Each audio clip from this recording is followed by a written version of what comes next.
on se retrouve aujourd'hui pour une nouvelle vidéo sur la chaîne Toulouse Fourmis. Alors aujourd'hui ça va être un fourmi tour, donc ça vous devez connaître. Enfin, vous n'êtes pas obligé de connaître, mais j'en ai déjà fait un, bon, il était pas si fou, mais bon voilà. Donc ça va être pour vous présenter toutes les fourmis que j'ai actuellement avant que je commence à avoir de nouvelles espèces après la diapause. Parce que moi j'ai sorti déjà toutes mes fourmis de diapause parce que tout simplement parce que je les ai mis trop tôt.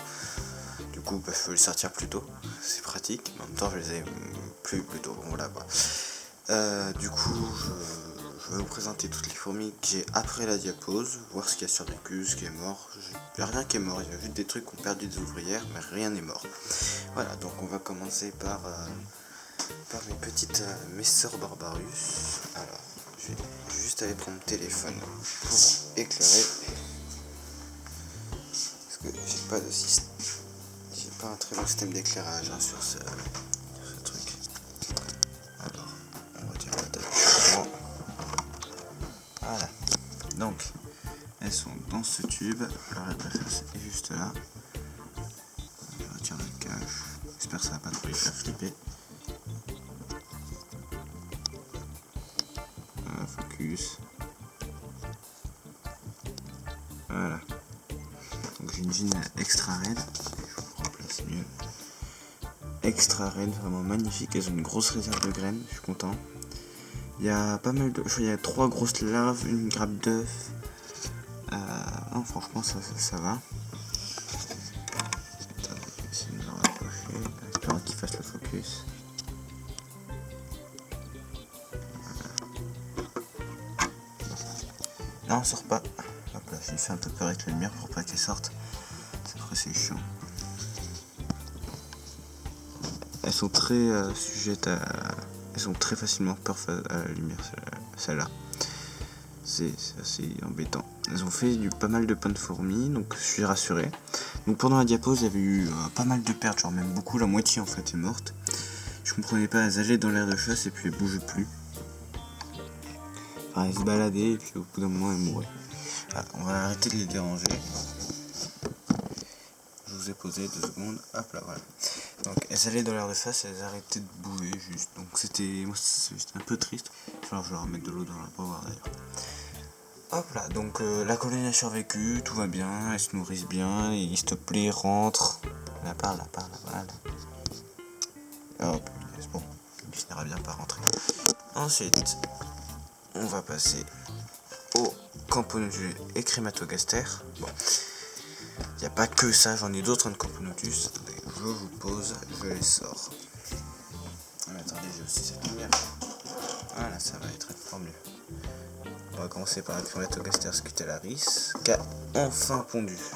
Je la pose. De toute façon, vous l'avez vu sur Insta, hein. Elle a enfin pondu. Elles s'en foutent de la lumière. On peut voir les petits œufs.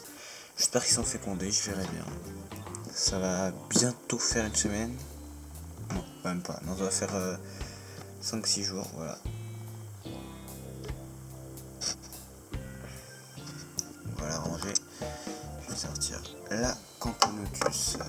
Je sais pas laquelle c'est, je sais plus dans quel ordre j'ai mis. Je crois que c'est Barbaricus. Oui, exactement. Elle avait pondu l'année dernière, mais elle avait pondu très tard, et puis je l'avais un peu trop observé. Et du coup, elle avait perdu tout le couvain. Donc cette année, j'espère qu'elle va pondre. Je vais essayer de moins l'embêter que l'année dernière. Et j'espère que ça va fonctionner. Déjà, elle a une physiogastrie minuscule. Genre, cette espèce, j'arrive pas à la mettre en physiogastrie. Hein. Je la bourre de nourriture et elle s'en fout. Elle mange pas, voilà. Mais là, je sais pas, je l'ai pas nourri énormément plus. Et peut-être que c'est des œufs qui sont en préparation. J'espère que c'est ça. J'aimerais beaucoup en tout cas. Oh, qu'est-ce qu'elle nettoie? Ah non, c'est juste le coton. J'ai cru qu'elle était en train de s'occuper de... Ensuite, j'ai la Camponotus nilanderi. C'est une espèce juste magnifique. Alors, c'est quelqu'un qui me l'a donné lors d'une vente. J'en ai des Ponera ou Hippoponera françaises. Et du coup, il m'a donné ça en plus d'un peu d'argent. Donc moi je veux pas dire non. Elle est juste magnifique, j'espère qu'elle va pondre. Je sais pas si elle est fécondée. J'adore. Voilà. Vraiment magnifique. Ça a une belle elle a une belle physiogastrie, des belles couleurs. J'adore. Voilà, donc je vais la reposer. Vous remarquerez que c'est assez pratique les Lego, hein, franchement, pour faire des petits systèmes de rangement. Franchement, c'est top. Voilà. Ensuite, je vais chercher. Je vais vous prendre. Alors, hop là. C'est compliqué là. Je vais retirer tout ça. Oh, j'ai capturé une mouche avec un morceau. Avec le. Sopalin. Ok, bon. Elle était pas très fuite. Elle a dû naître depuis mon terrarium.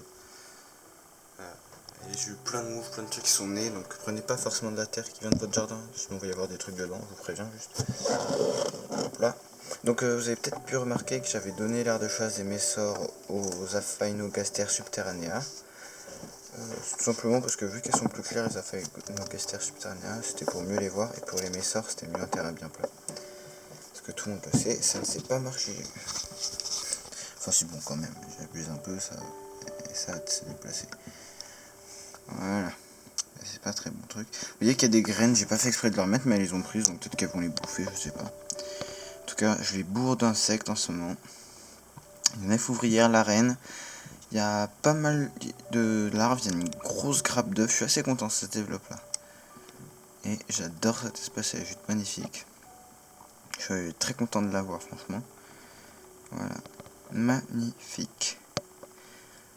On va essayer de pas trop déranger. Elles sont pas chauffées. Parce que je pense pas qu'elles en aient forcément besoin. Après, je pourrais toujours mettre le système de rangement 4 tubes pour chauffer plus de fourmis. Mais bon, voilà. Ensuite, on va passer à la Campolotus latellaris, qui est une très belle espèce, mais que je vais bientôt plus avoir. Parce que je vais l'échanger contre une Campolotus parius, que je trouve... c'est déjà une exotique, donc... c'est pas forcément plus intéressant, mais voilà, quoi, la Tellaris je pourrais toujours en retrouver, alors qu'une Parius c'est plus rare, quoi. Donc voilà. Elles ont une belle physiogastrie. La reine vient d'en avoir une, alors je les avais pas nourries, donc je pense que c'est des œufs. Donc le mec avec qui je vais faire l'échange, il va être content. Bon, le seul problème c'est que la reine est toute noire, donc c'est un peu bête, enfin voilà quoi. Je trouve ça plus joli quand la reine a une belle tête rouge et tout. Les ouvrières par contre elles sont belles, hein. Bon, elles ont pas le rouge éclatant, mais il est un peu orangé. Bon, elles sont pas moches, hein, mais bon. Voilà. Ensuite, attendez, je vais ranger ça. On va passer à la Myrmeca non identifiée. Bon, elle, il n'y a eu aucun changement. Pas de ponte. Je pense pas qu'elle soit fécondée, hein. C'est presque un an que je l'ai. Ça fera un an, mais... Voilà. Bon, elle est très belle, hein, je vais regarder, hein, mais bon, voilà. Elle est magnifique, moi, je dirais. Elle a des beaux pics, tu vois, elle est vraiment belle.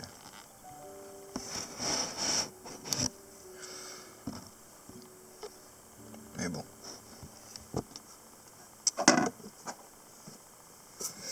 Alors, on va passer au Camponotus vagus. Très très belle espèce, j'adore. Bon, elles sont dans leur nid. Que vous allez me dire, hey, elle est trop grand, elles sont pas assez nombreuses.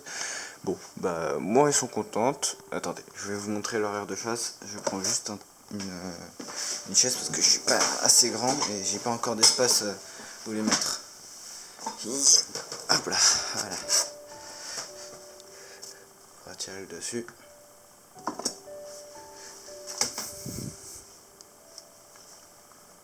Une vraiment belle aire de chasse, vraiment j'adore, je trouve que je l'ai réussi, ouais. Bon là il y en a pas qui sont en train de se balader, mais avec les cactus et tout. On va aller les voir. Désolé du dérangement, c'est les... Voilà, c'est un petit choc. J'essaie de trouver un endroit où il n'y a pas de reflet. Et que ça veut bien faire le focus. Voilà. Donc on a la gine là, il y a beaucoup de larves. Bon là non, elles ont commencé à... Ah, elles sont là les larves, voilà. Tout ça de larves, c'est des petites larves mais qu'est-ce qu'elles sont bien.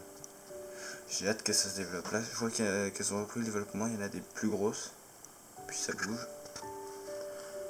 Voilà, vraiment très très belles espèces, elles ont pratiquement toute une belle physiogastrie. La reine a commencé à avoir son abdomen qui commence à regrossir, j'ai l'impression. Ah, c'est des œufs? Et ouais, il y a même des œufs, vous voyez, elle a pondu. Très très content, il n'y avait pas d'œufs ce matin, donc très content. Très belle espèce, très sympathique, je dis beaucoup trop de traits. Hop, on va les recouvrir. C'était comme ça? Ouais, comme ça. Voilà, on va aller voir. Si j'ai oublié personne, il me reste juste l'araignée. Et les Camponotus truncatus que vous n'avez jamais vus, je les ai récupérés dans mon boîte de chauffage. Enfin, c'est pas vraiment pour chauffage, c'est boîte cheminée, mais voilà. J'ai vu une petite photo d'un major que j'ai réussi à avoir. Elles sont très discrètes, hein, mais elles sortent pas souvent. Je leur ai... Ah, elles sont dans les tunnels. Je sais pas pourquoi, elles ont créé des tunnels. Celles-là, c'est des drôles de truncatus. Hein. Normalement, ça vit dans le bois. C'est une espèce strictement limicole. Il me semble que c'est ça le mot. Mais bon, bah, les miennes, elles s'en foutent. Et c'est des thugs. On la voit pas bien. Ah là, voilà, on les voit. Peut-être même qu'il y en a une dans le nid. Non, elles sont pas allées explorer. J'aurais mis un petit nid là. Vu que j'ai vu qu'elles avaient créé des galeries, je me suis dit bah, peut-être qu'elles vont y aller. Parce que j'aimerais bien les avoir dans un nid plutôt que dans leur ex-nid. Qui était en morceaux de bois, j'ai coupé en plein de petits morceaux. Ah, il y en avait une qui était en train de boucher le trou là. Oh, focus. C'est chaud là, le focus il va jamais se faire. Voilà, maintenant on va aller voir l'araignée. Et on aura fini le tour.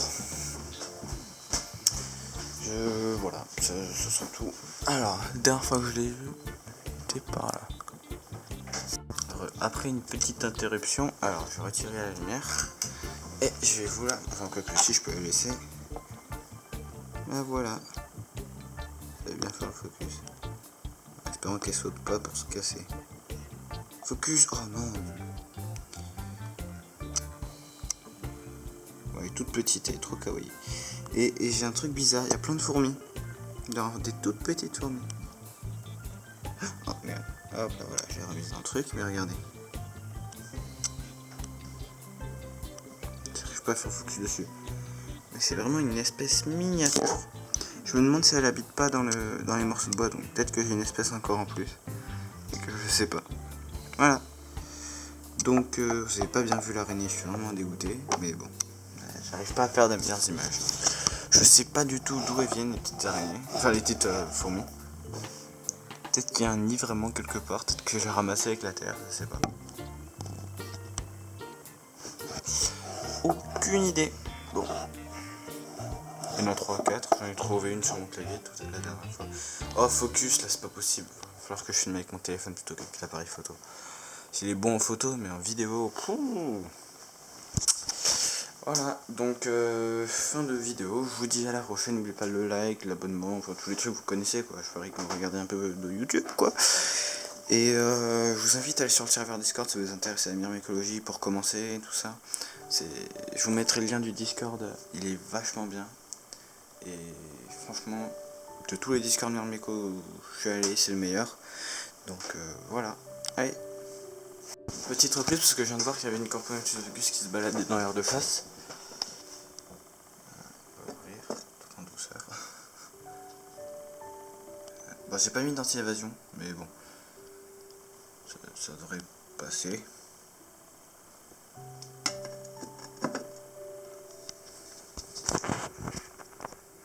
Elles sont ultra vives.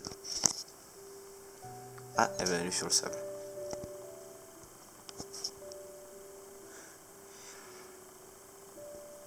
Vraiment, je les trouve trop belles. J'en ai une morte que je pense mettre dans de la résine si j'ai d'autres cadavres d'insectes. D'ailleurs, si vous avez des cadavres d'insectes, de fourmis, plus particulièrement, de belles espèces que vous voudriez que je mette en résine, pouvez me les envoyer hein, si vous voulez. Mais après, bon, parlons, il faut m'en parler avant sur le serveur Discord parce que voilà quoi. Je préfère. Voilà. Je suis pas encore un pro, quoi. J'ai même pas encore fait ma première résine, donc je préfère pas gâcher des belles espèces et attendre plus que j'y arrive mieux. Je sais pas si c'est bien là, parce que je vois même pas ce que je fais sur l'écran. Voilà. Vraiment magnifique. Voilà, donc c'était tout ce que je voulais vous montrer aujourd'hui. C'est le fourmi tour, c'est fini.